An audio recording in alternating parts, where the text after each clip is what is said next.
Georgia Tech is at the center of a scandal involving a strip club. Basketball coaches allegedly gave recruits money to go spend at an exotic dance club, which is a level 1 violation in the NCAA. Let's get into the nitty-gritty details of this news right now. Stay tuned.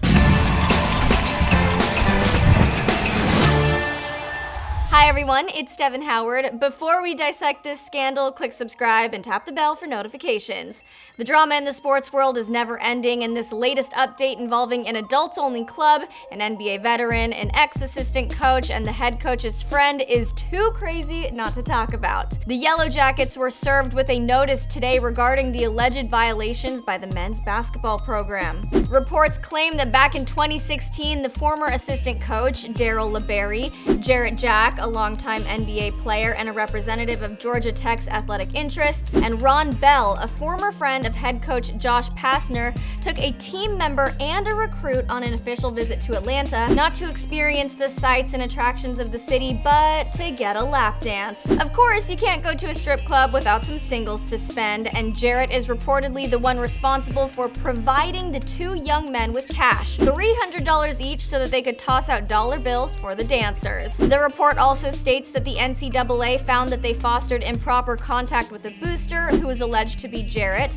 considering he is a representative of the athletics at the college. The two young men given the cash were Wendell Carter Jr. and a team member. Yikes, not the best look for the Bulls player. Once news of this night became public, the NCAA began investigating it. They found that LeBerry provided false and misleading information to Georgia Tech and the College Basketball League regarding his knowledge of and involvement in the violations. Didn't we always learn that honesty is the best policy? He also apparently took things one step further and tried to influence a team member to provide false information on his behalf, and then tried to conceal his efforts to convince that team member to lie for him. He did all of that after the NCAA told him not to speak with others on the matter. After digging himself deeper and deeper into this hole, he was placed on administrative leave and resigned later in the season. The NCAA determined that LeBerry's actions may still be penalized and that it can follow him for a designated period of time no matter what school hires him. In other words, he may always have a sign taped to his back that says, "I sent recruits to a strip club." Instead of staying silent on the matter, like he really probably should have, he decided to comment on it, writing, "My comment is these allegations are not all factual, and the truth will come to light when I meet with the committee. People who know me know my character and know what I stand for.